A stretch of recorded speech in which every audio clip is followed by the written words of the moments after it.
ಸಿದ್ದರಾಮಯ್ಯ ದಾಖಲೆಗೆ ಶಾಸಕ ಬಾಲಕೃಷ್ಣ ವಿಶ್ ಮಾಡಿದ್ದಾರೆ.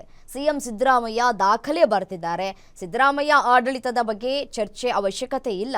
ಅವರ ಆಡಳಿತದ ಬಗ್ಗೆ ಯಾರೂ ಪ್ರಶ್ನೆ ಮಾಡುವಂತಿಲ್ಲ. ಸಿಎಂ ಸಿದ್ದರಾಮಯ್ಯ ದಾಖಲೆ ಬರೆದಿದ್ದಾಯ್ತು. ಹೊಸ ನಾಯಕತ್ವಕ್ಕೆ ಅವಕಾಶ ಸಿಗುವ ವಿಶ್ವಾಸವಿದೆ. ಸಿದ್ದರಾಮಯ್ಯ ಅವಕಾಶ ಮಾಡಿಕೊಡುವ ವಿಶ್ವಾಸ ನಮಗಿದೆ ಅಂತ ಹೇಳ್ತಾ ಇದ್ದಾರೆ. ಪಕ್ಷದ ಹಿತದೃಷ್ಟಿಯಿಂದ ಮುಂದಿನ ನಾಯಕತ್ವವನ್ನ ಬೆಳೆಸ್ತಾರೆ ಅಂತ ಹೇಳಿ ಬೆಂಗಳೂರಿನಲ್ಲಿ ಶಾಸಕ ಬಾಲಕೃಷ್ಣ ಹೇಳಿಕೆಯನ್ನ ಕೊಟ್ಟಿದ್ದಾರೆ.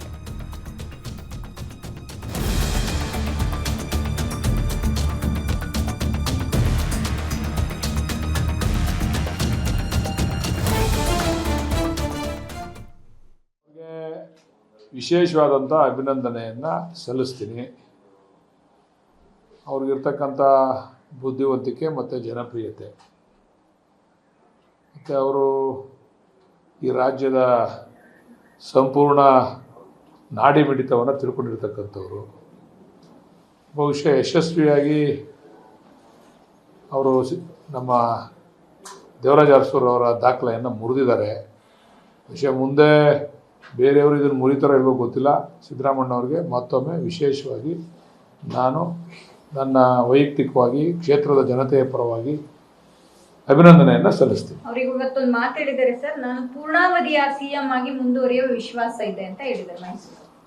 ವಿಶ್ವಾಸ ಇದೆ ಅಂತ ಹೇಳಿದ್ದಾರೆ, ಮುಂದುವರಿತೀನಿ ಅಂತ ಹೇಳಿಲ್ವಾ? ವಿಶ್ವಾಸ ಇದೆ ಅಂತ ಹೇಳಿದ್ದಾರೆ. ಇರ್ಬೋದೇನೋ, ಹೈಕಮಾಂಡ್ ಏನು ಹೇಳ್ತಾರೆ ಅದನ್ನ ನಾವು ಕೇಳ್ತೀವಿ. ಜೊತೆಗೆ ಕಾಂಗ್ರೆಸ್ಗೆ ತನ್ನದೇ ಆದಂಥ ವೋಟ್ ಬ್ಯಾಂಕ್ ಇದೆ. ಬಹುಶಃ ಜನತಾದಳದಲ್ಲಿ ಇದ್ದಿದ್ರೆ ಆತ ವೋಟ್ ಬ್ಯಾಂಕ್ ಇರ್ತಿರ್ಲಿಲ್ಲ. ಕಾಂಗ್ರೆಸ್ ಬಂದಮೇಲೆ ವೋಟ್ ಬ್ಯಾಂಕ್ ಸಹಕಾರ ಕೂಡ ಅವ್ರಿಗೆ ಸಿಕ್ತು. ಆಮೇಲೆ ಹೈಕಮಾಂಡ್ ಆಶೀರ್ವಾದ ಕೂಡ ಸಿಕ್ತು. ಹೈಕಮಾಂಡ್ ಆಶೀರ್ವಾದ ಸಿಕ್ಕೋದ್ರಿಂದ ದಾಖಲೆನ ಮುಗಿದಿದ್ದಾರೆ. CM ಆಯ್ತಿರ್ಲಿಲ್ಲ ಅವ್ರು JDS ಅಲ್ಲಿ ಇದ್ರೆ.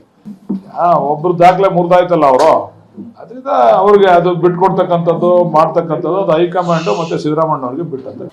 ಒಂದು ಪೀಳಿಗೆ ಮುಗಿದ ಮೇಲೆ ಇನ್ನೊಂದು ನಾಯಕತ್ವವನ್ನು ಬೆಳೆಸ್ತಕ್ಕಂಥದ್ದು ಆ ಪೀಳಿಗೆಯ ಕರ್ತವ್ಯ. ಮುಂದೆ ಕಾಂಗ್ರೆಸ್ ಪಕ್ಷ ಉಳಿಬೇಕಲ್ಲ. ಕಾಂಗ್ರೆಸ್ ಪಕ್ಷ ಉಳಿಬೇಕಾದ್ರೆ ಹಿರಿಯರು ಯಾವ ರೀತಿ ಮಕ್ಕಳಿಗೆ ಜವಾಬ್ದಾರಿಯನ್ನು ಕೊಡ್ತಾರೆ ಅಂತಕ್ಕಂಥದ್ದನ್ನ ನಾಳೆನೇ ಕೊಡಿ ಅಂತ ನಾನು ಹೇಳ್ತಾ ಇಲ್ಲ. ಆದರೆ ಅವರು ಒಂದು ಜವಾಬ್ದಾರಿ, ಆ ಪಕ್ಷ ಅವ್ರಿಗೆ ಎಲ್ಲ ಕೊಟ್ಟಿದೆ. ಆ ಪಕ್ಷವನ್ನು ಉಳಿಸ್ತಕ್ಕಂಥದ್ದು ಅವ್ರದ್ದು ಕೂಡ ಜವಾಬ್ದಾರಿ ಮತ್ತು ಕರ್ತವ್ಯ ಕೂಡ. ಅದನ್ನು ಮಾಡ್ತಾರೆ. ಸಿದ್ದರಾಮಣ್ಣ ಆ ಥರ